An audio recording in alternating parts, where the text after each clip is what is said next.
Welcome to Act 4, this review of Arthur Miller's masterpiece, The Crucible. Where did we leave in Act 3? Um, it was really about John Proctor's attempt to take Mary Warren to the court to claim that the girls were putting the whole thing on, that they were acting. Of course, it didn't work.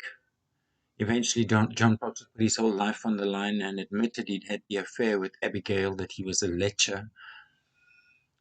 Of course, she denied, and the whole thing then hinged on Elizabeth's evidence. Elizabeth, who never lies, made presumably her first ever lie when she said no, she didn't throw out Abigail Williams for the crime of harlotry, or sleeping with her husband John.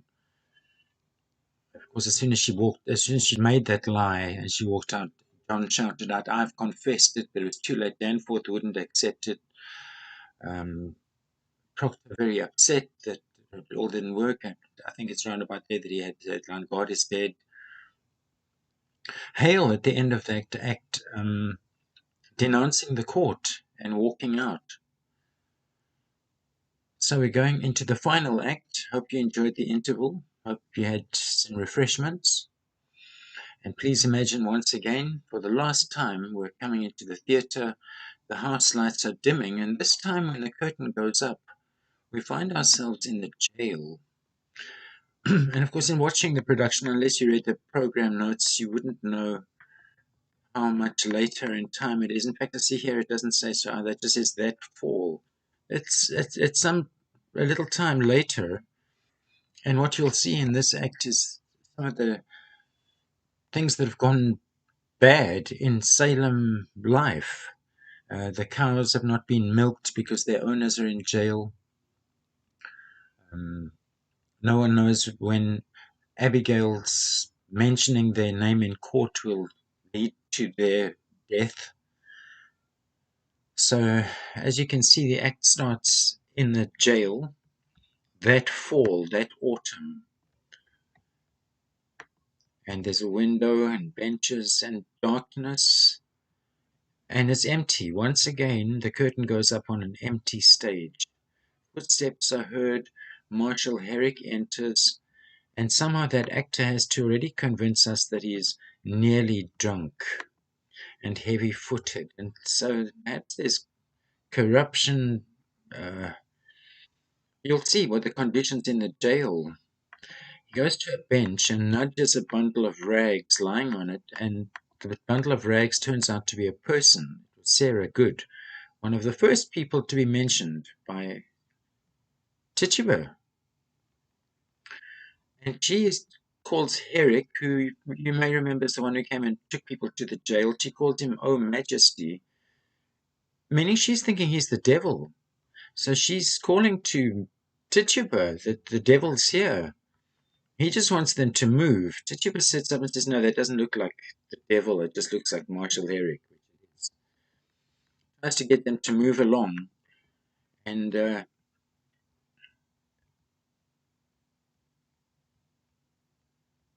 Tituba's calling out the window that she has the devil outside. "Take me home, devil." And Herrick says, "No, that's just a cow with a hat full of milk, one of these unmilked cows." Perhaps Sarah Good is drunk, maybe even Tituba too.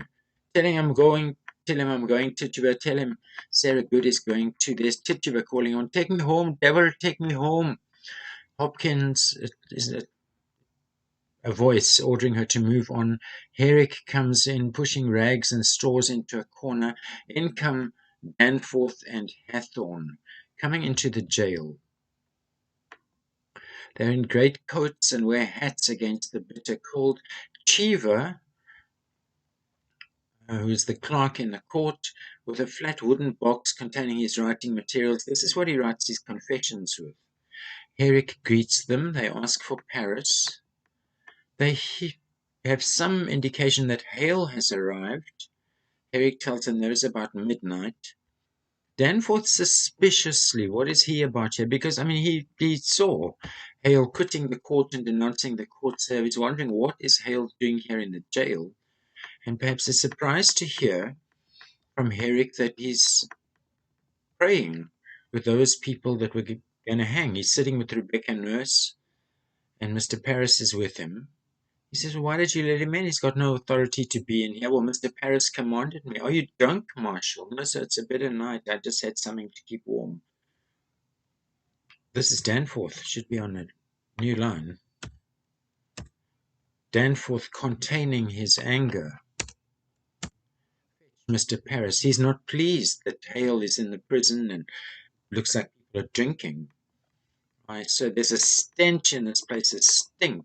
I've just cleared the people out for you. Beware hard drink, Marshal. Yes, sir. Hathorne suggests that Danforth should question Hale, because I wouldn't be surprised if he's been preaching in Andover somewhere apparently, where there was a rebellion against a similar witch court. Danforth says, yeah, don't you worry about Andover, but it's strange that Paris is with him. Paris is on our side. Hathorne says, but, you know, even Mr. Paris is acting a bit strange. I don't think it's a good idea you keep him with all the prisoners. He's got a mad look. Hathorne says, yeah, I just bumped into him yesterday and I said good morning to him and he started crying and went away. I don't think it's a good example for the village. There's a reason, we'll find out soon, why Paris is acting strange. Danforth, well, maybe he's sad about something. Is it these cows? Cheever suggests cows. And here's where we find out about the cows. Their masters in the jails, and who do they belong to? Paris is having big arguments about him. Maybe he's crying about that. That's where Paris enters. And he's gaunt, he looks thin and frightened and sweating. So there's really things on his mind. We're going to find out very soon what they are. Paris sees Danforth and instantly, good morning. Sorry for waking you so early. So it sounds like he sent for them. Good morning, Judge Hathorne.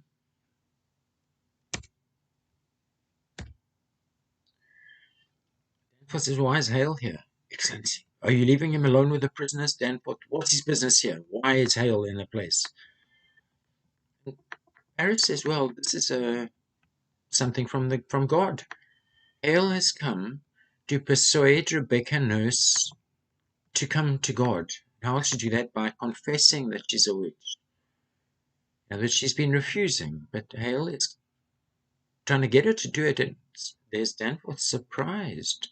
Hale, who didn't like our court, wants her to confess. And yeah, Paris says, yeah, she hasn't said anything for 3 months, but now she is sitting with him, and he's begging with them to confess their crimes and save their lives. And it's really that second part. He just wants them to save their lives. You'll find out in a second. Danforth again surprised. This is great news. And they soften. Are they starting to think, yes, they'll confess? Not yet, but this is why he's called them. I'm summoning you that you might think on whether it might not be wise to. He wants to ask something. He doesn't want to say what it is. And he still is avoiding the question here. I thought to put a question up. Yes, what is it? And yeah, he wanted to tell them something, and this is major news that's incorrectly punctuated here. His big news is, there's news, sir, that the court must reckon with. My niece, sir, I believe she has vanished. That's Abigail, vanished. I thought to advise you of it earlier in the week. So how many days ago did it happen? And he just couldn't bring himself to tell them. How long is she gone? This be the 3rd night. Maybe that's one of the reasons why they're going to say he's an idiot. And he tells the story. Yeah, she said she was going to stay with Mercy, and then Mercy said she was staying in my house. They're both gone. I don't like those two mixed. Just, they are so. Where may they be? He says, I think they're on a ship. My daughter, of course, that's Betty, tells me how she heard them speaking of ships. and I discover my strong box is broke into, my safe is broken into. He presses his fingers against his eyes to keep back tears. And to me, it can't help but think that some of those tears are just because his money's gone. He's robbed you. So that's the real Abigail coming out now. This doesn't look good. £31 is gone. I'm penniless. He covers his face and sobs. And Danforth says, Mr. Paris, you are a brainless man. Deeply worried, because of course this casts doubt on the whole Abigail story. So don't blame me, but she knows a lot about the town. The news of Andover's broken here. In other words, he's scared there's going to be a riot.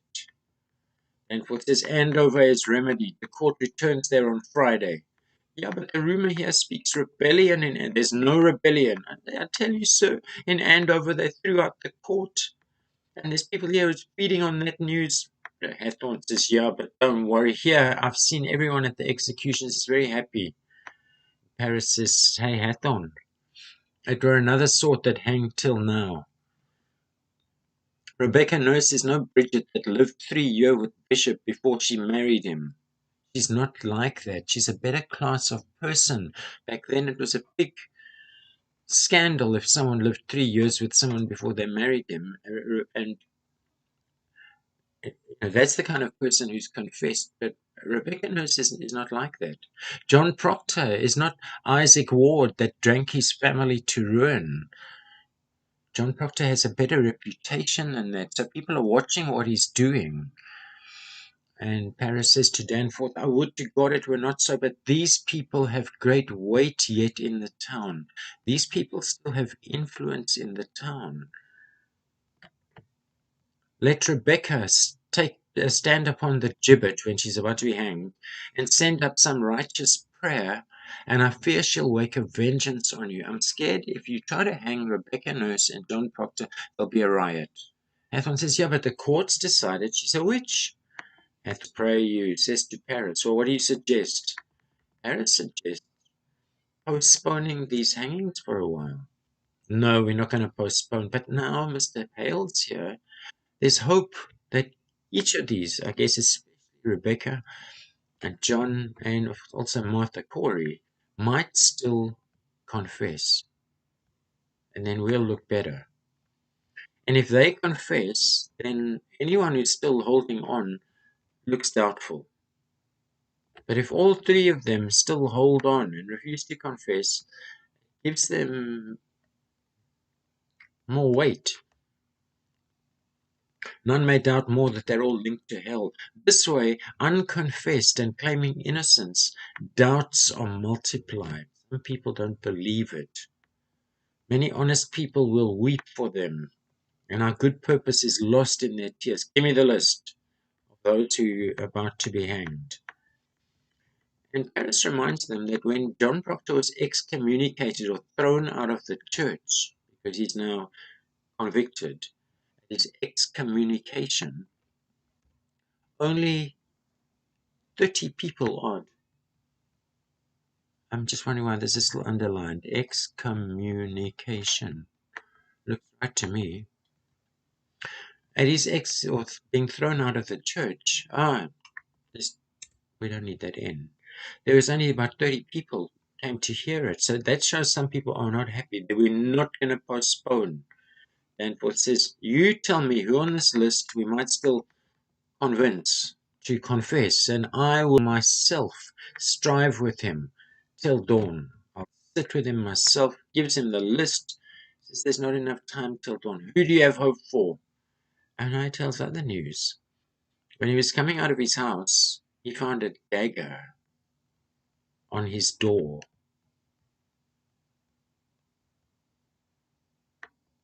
Suggesting that if they hang people like Proctor and Rebecca Nurse, his life will be in danger. He may not he dares not even step outside at night, and that's when Hale enters. And he is steeped in sorrow, exhausted. I'm sure the sorrow is partly coming from his knowledge of his own involvement in having innocent people jailed and hanged. He's exhausted from trying so hard now to convince them to confess, and more direct than he ever was, because time is running out for him to save lives. Of course, Danforth thinks that Hale is doing this because Hale has now realized that the court was doing the right thing, and yes, they should confess because they're really witches. But Hale, of course, knows that he's asking them to lie. In other words, he knows they're not really witches. Here's Danforth under the misapprehensions that he's under, saying, "Accept my congratulations, Reverend Hale. Well done on returning to your good work. You must pardon them. They will not budge." In other words, through all his efforts to say, "Please confess," they won't. So he says, "You must pardon them or excuse them. You must see you're wrong." He requests, "Hey, you misunderstand. I can't pardon them when how many others already hanged?"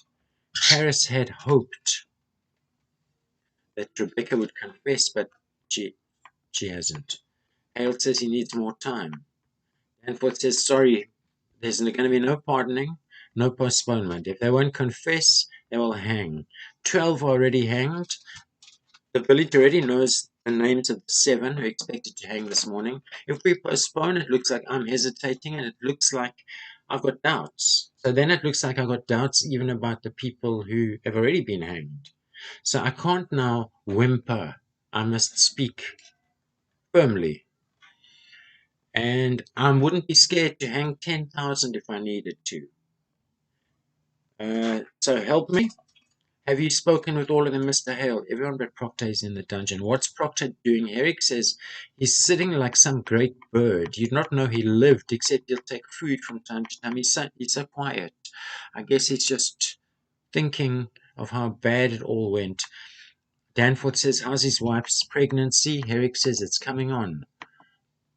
Danforth says, "Well, Mr. Paris, what do you think? If we bring her in, his wife, do you think he might be softened? If he sees her pregnant, then maybe he'll decide to confess." "Possible. He hasn't seen her for 3 months. Yeah, it's a good idea." Danforth to Herrick, "Is he yet adamant? Has he yet struck at you again?" In other words, Proctor has tried to hit old Herrick. And Herrick says, "No, he can't. He's chained to the wall now," which is not very nice. He says, "Okay, fetch Elizabeth Proctor, Goody Proctor, Mrs. Proctor, and then bring him." Hale suggests now again postponing for a week and says, "Tell the town you're trying to get them to confess out of mercy." He says, "Sorry, they must have the perfection of their punishment."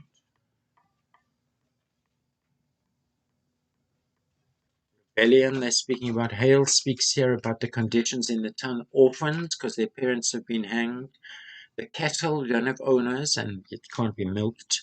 Rotting crops, farmers who can't harvest their crops. The harlot's cry. To me, that apostrophe should go there because we're speaking about one harlot, and that's Abigail. And surely you must agree, rebellion must be close. Rather, why aren't you marveling that they're not burning the whole place down yet? Danforth says, "You're sounding like Andover." Hale says, "Well, thank God they've no need of me in Andover," implying, in other words, in Andover, they've seen the error of their ways, and there is already a rebellion. "You baffle me," and, sorry, wrong line. Danforth asking them, "So if that's how you're thinking, why have you come back to the jail?" And Hale says, "Well, I'm here to do the devil's work. I come here to advise Christians they should lie." Sarcasm collapses. There's blood on my head. Can't you see the blood on my head? His own involvement in the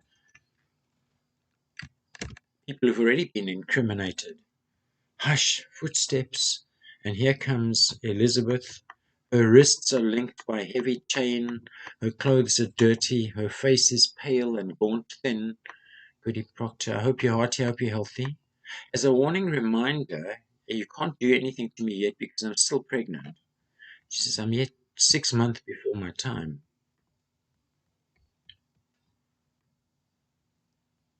He says, don't worry, we're not coming for your life. Mr. Hale, will you speak with her? He reminds her, your husband's marked to hang this morning. Yes, I've heard that. You know that I'm not here officially with the court. I'm here on my own. He's on his own mission. I want to save your husband's life because if they hang him, I count myself his murderer. Maybe for not speaking out before, for realizing that John Proctor could see the truth. Do you understand me? What do you want of me? He says, well, yes, I'm going to be damned because I'm a priest, and yet I'm advising people to lie. Hathorne says, you're not lying. He says, it is a lie. They are innocent. So now he's being direct. Danforth, of course, doesn't agree with this. I'll have no more of that. And it's this wonderful speech of Hale's here where he explains why he's doing what he is now, and realizing when he came into Salem, he came with gifts. So he thought he was going to sort the whole thing out for them, and it all kind of collapsed around him. Let you not mistake your duty as I mistook my own. I came into this village like a bridegroom to his beloved, bearing gifts of high religion. The very crowns of holy law I brought, and what I touched with my bright confidence it died, and where I turned the eye of my great faith, blood flowed up. Beware, Goody Proctor. Cleave to no faith when faith brings blood.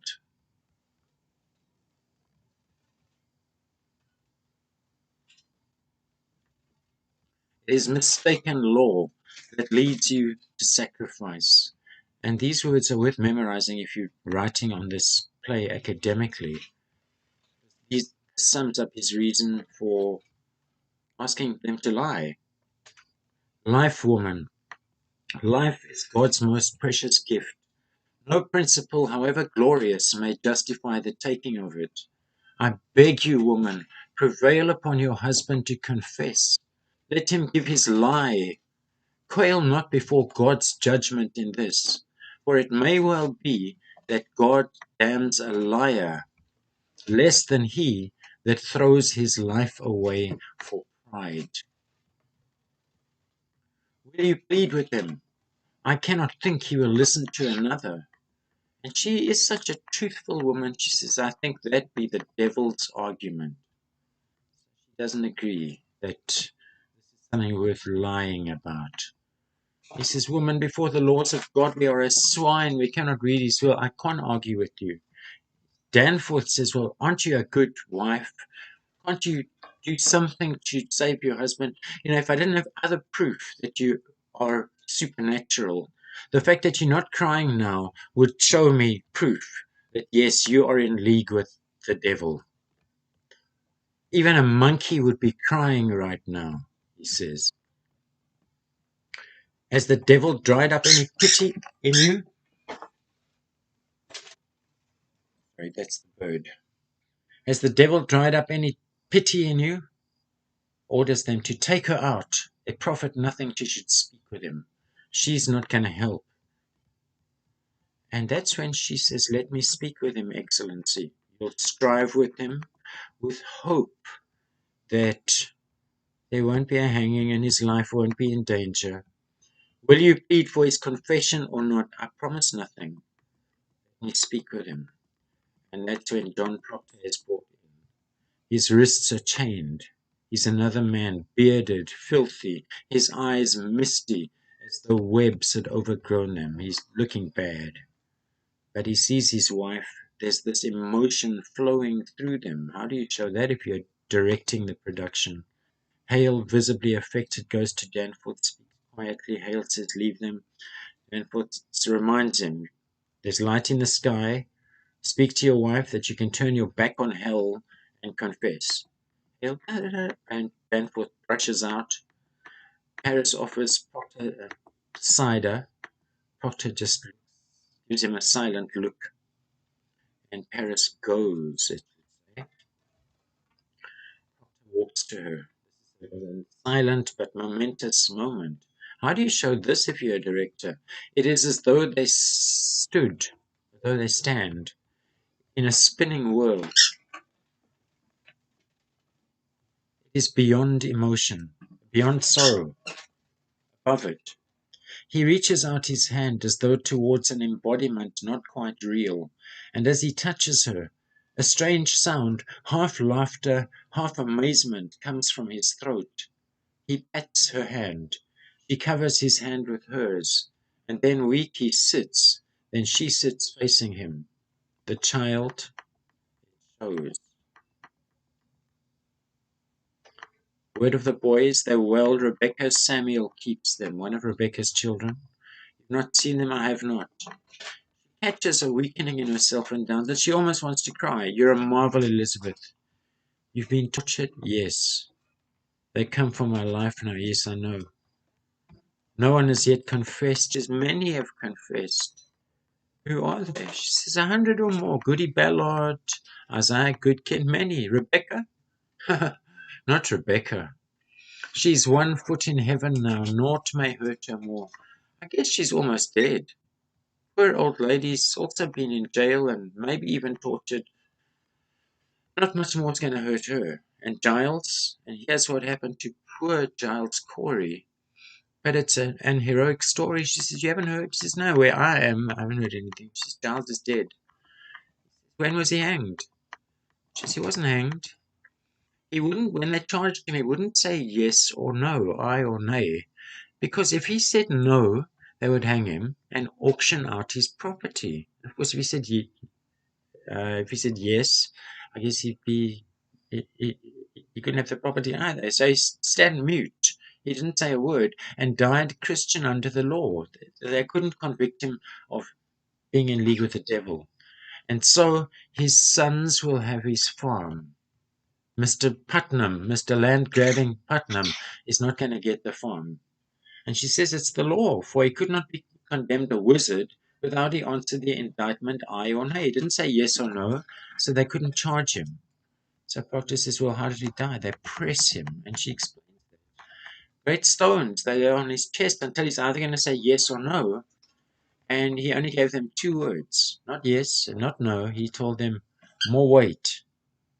And then he died. Proctor just repeats the words, more weight. Yes, he was a brave guy, Giles Corey. And Proctor's thinking, I've been thinking I would confess to them, Elizabeth. What do you say if I do that?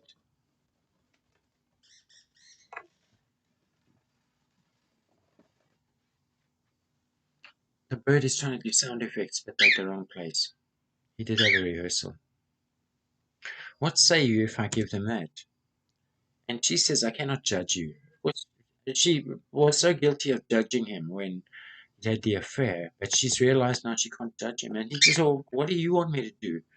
She says, as you will, I would have it. You must decide what you want to do. I do want you living. That is for sure. He says, what about Giles's wife? That's Martha Corey, the one with the books that he just mentioned, the books. And she says, no, she won't confess. So she's going to be in the end in the big 3. Doctor says it's a pretense. She says, what's a pretense? He says, I can't mount the gibbet. I can't go up to be hanged like a saint. It's fraud. I'm not that man. I'm not a saint like Rebecca and Martha Corey. Why? Because of what he did with Abigail. She doesn't say anything. He says, my honesty's broke. I'm no good man because of his affair with Abigail. Nothing is spoilt by giving them this lie. They were not rotten long before. My soul was already rotten because I did what I did. She says, yeah, but you didn't confess till now. So there's some goodness in you. He says, well, it's only out of spite. I'm staying silent. It's difficult for me to give a lie to dogs. You can forgive me. She says, it's not up to me. He says, I want you to see some honesty in me. Let those who never lied die now to keep their souls. Pretense for me because I've already lied. A vanity that won't blind God. It's not going to fool God, nor keep my children out of the wind. What do you say? And again, she's realized she's not his judge. Lovely lines, almost wanting to cry, but she doesn't. It says, John, it come to naught that I should forgive you, if you'll not forgive yourself. He turns away in great agony. It's not my soul, John, it's yours. He stands as though in physical pain, slowly rising to his feet with a great immortal longing to find his answer. It's difficult to say, and she's on the verge of tears, and she says, only be sure of this, for I know it now. Whatever you will do, it is a good man does it. So she can now see the goodness in him. He turns his doubting, searching gaze upon her. She says, I've read my heart this 3 months, John. I've sins of my own to count. It needs a cold wife to prompt lechery. If I'd been a warmer wife, you wouldn't have felt the need to go out and fool around with Abigail. He says, enough, enough. She says, better you should know me, pouring out her heart. I don't hear it, I know you. She says, you take my sins, no, no, no. And she explains her reasons for her thought. She says, I counted myself so plain, so poorly made, no honest love could come to me. She was not confident about her looks. She thought she was so ordinary looking that no one could love her honestly. Suspicion kissed you when I did. I never knew how I should say my love. It were a cold house I kept. She recognizes she had a cold household. In fright she swerves as Hathorn enters. One says, do you have an answer? The sun's almost up. He looks at her. She says, do what you will, but let none be your judge. There be no higher judge under heaven than Proctor is. Forgive me, John.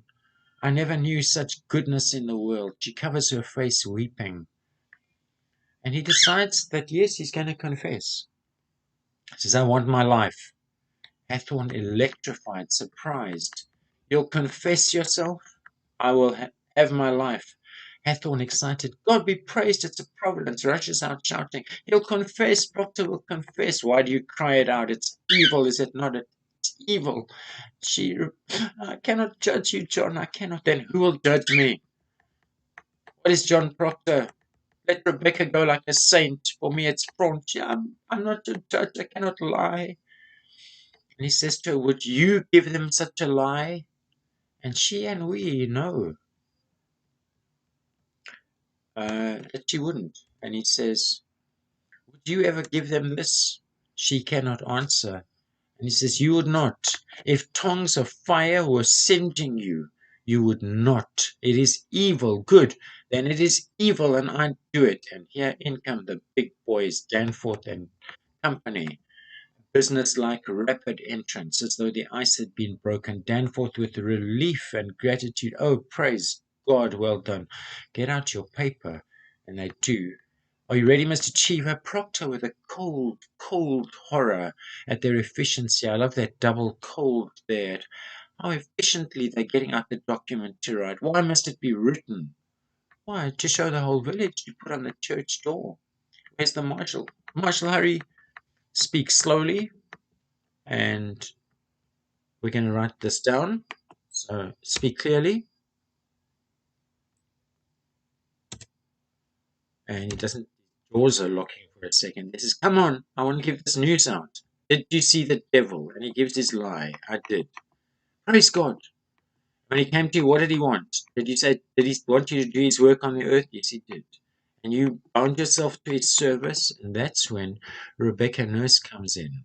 Remember, she's 80 years old. She's hardly able to walk, maybe being tortured. And of course, now to make these lies in front of her, who has refused to confess, it's going to be more difficult. Come in, Rebecca, brightening as she sees John. And this should be on a line on its own because it's what Rebecca says.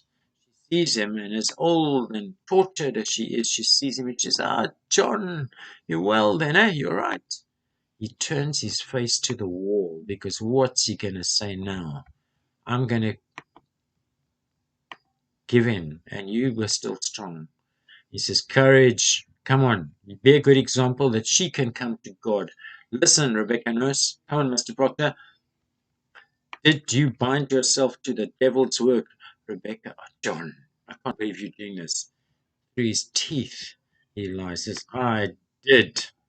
Danforth says to her, well, sure, you can see now, it doesn't help to keep this. Are you also going to confess? John, God send his mercy. Will you confess yourself, goody nurse? It's a lie, she says. It's a lie. How may I damn myself? I can't damn my soul by making this lie because you want me to.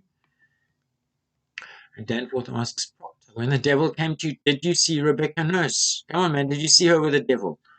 No. Danforth, now sensing trouble. Is John going to name any names? So he finds the list. He says, well, did you ever see her sister, Mary Eastie, with the devil? No, I didn't. Did you see Martha Corey with the devil? No, I didn't. Did you ever see anyone with a devil? I did not. After you mistaking me, I'm not empowered to trade your life for a lie. You must have seen someone with a devil. A score of people, that's 20 people, have already testified they saw this woman with the devil. Well, then it's proved. Why must I say it? Why must you say it? If the devil's really out of you, you should be rejoicing to say it. Well, they want to go like saints. I don't want to spoil their names. Mr. Proctor, you think they're going like saints? Well, this woman never thought she'd done the devil's work. Look, you, sir, I think you mistake your duty here. Doesn't matter what she thought. She's convicted of the unnatural murder of children. It's the Putnam's children. And you for sending your spirit out upon Mary Warren. Your soul alone is the issue here, mister, and you will prove its whiteness or you cannot live in a Christian country. Will you tell me now what person conspired with you in the devil's company? Was Rebecca? He says, I speak my own sins. Just like his wife just said she wouldn't judge anyone, he now also is saying, it's not up to him to do the judging. Crying out with hatred, I have no tongue for it. I don't have the tongue for judging. Hale says, look, it's enough he's confessed himself. Just let him sign it. Paris agrees. Yes, it's a weighty name. His name, his reputation. If he confesses, it looks like this whole thing is legit. It'll strike the village that Proctor confess. I beg you, let him sign it. The sun is up. He doesn't want to, but he says, yeah, okay then.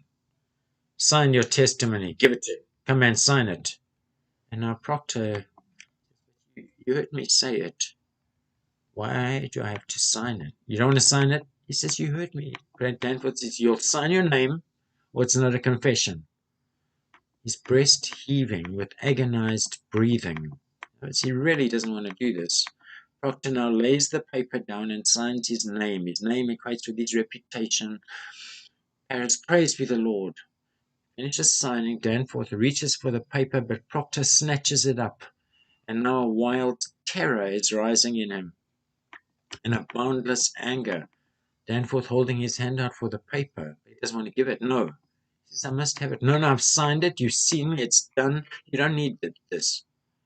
The village must have proof. Damn the village. I confess to God and God has seen my name. No, you came to save my soul. Did you not? Yeah, I've confessed myself. It's enough.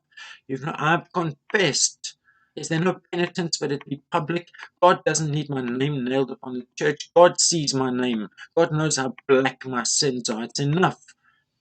Mr. Proctor, you won't use me. I'm no Sarah Good or Tituba. I am John Proctor. You will not use me. It is no part of salvation that you should use me. I have 3 children.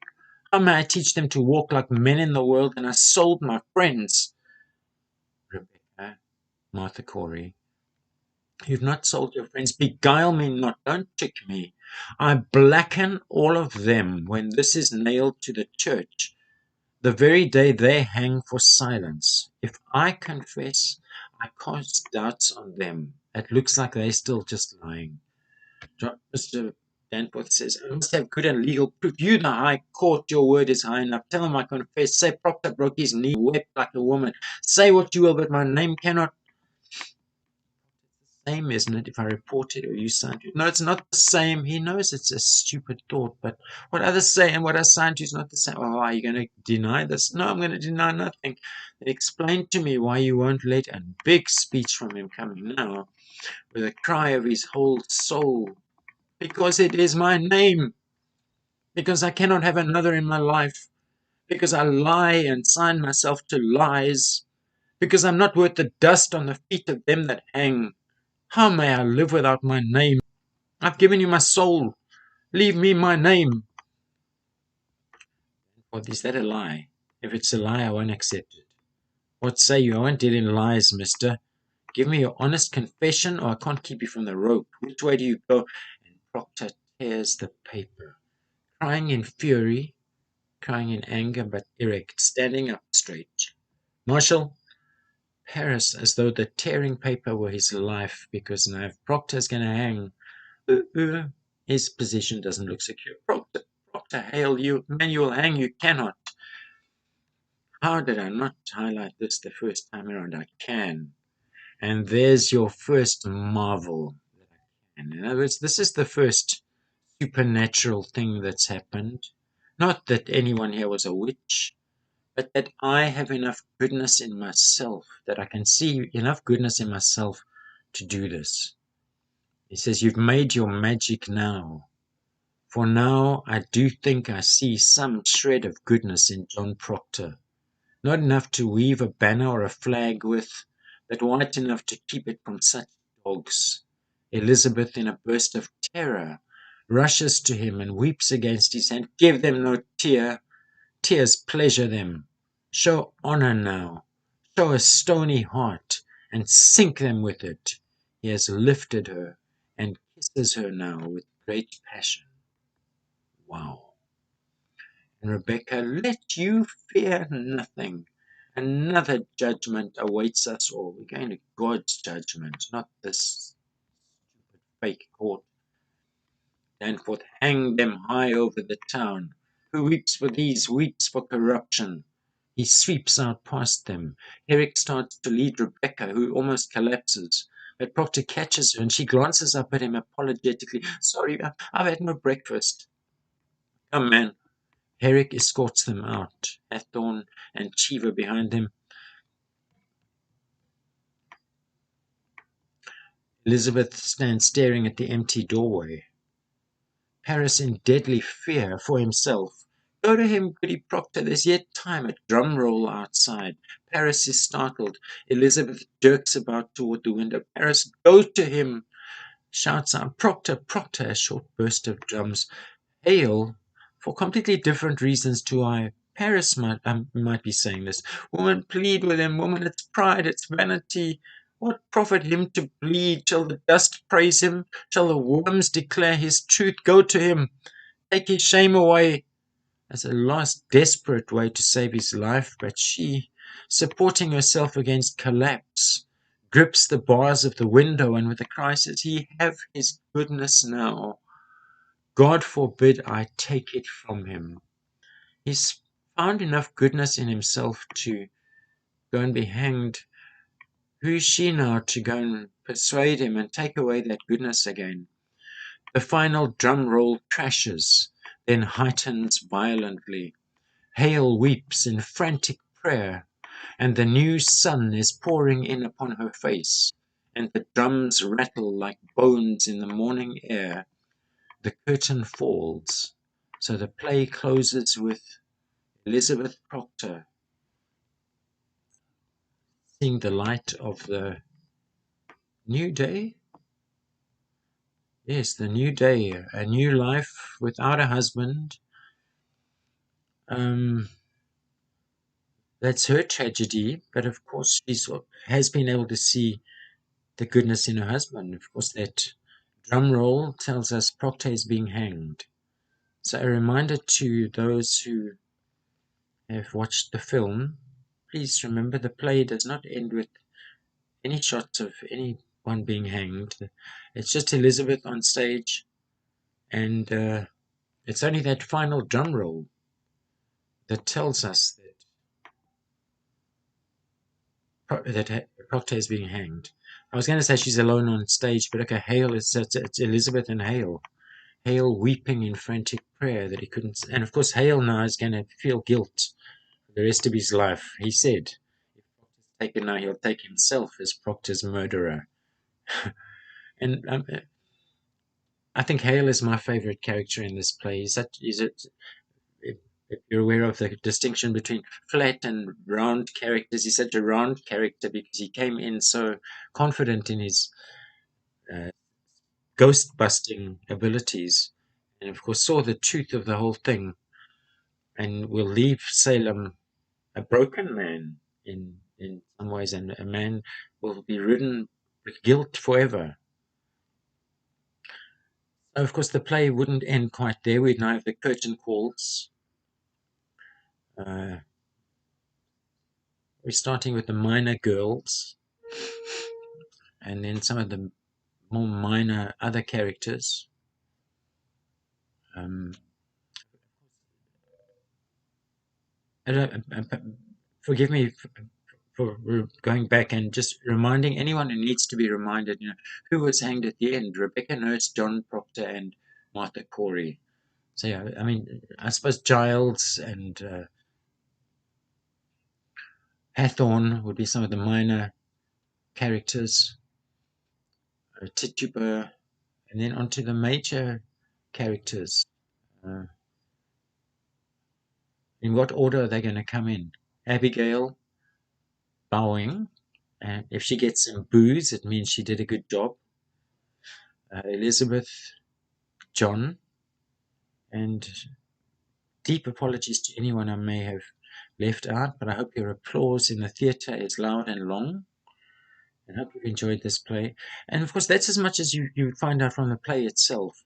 Unless you bought a program, playbill, or if you know these words from um, the text gives us, one of these what happened afterwards, which I never really understood why it was here, because I was under the misapprehension that the whole point of this thing was the allegory with the McCarthy witch trials. That the whole point, I thought, the whole point of writing this play was that Arthur Miller was writing about what really happened to him, being called into the Committee for Un-American Activities by Senator Joseph McCarthy, and that he wouldn't snitch anyone else's name. So he wrote this play as a mirror of what he'd gone through. He has Proctor also not willing to snitch on anyone. But I found out recently, apparently I was wrong.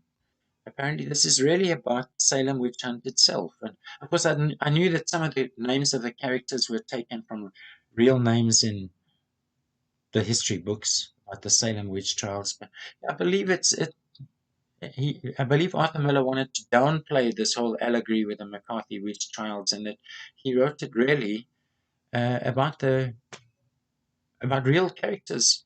I'm sure he's restructured the story to suit himself, but it sounds like some of these were really historical details. What happened to Paris? He was voted out, walked out on the road, and was never heard of again. I think for most of us, the one that stands out is that the rumor has it that Abigail turned up later as a prostitute.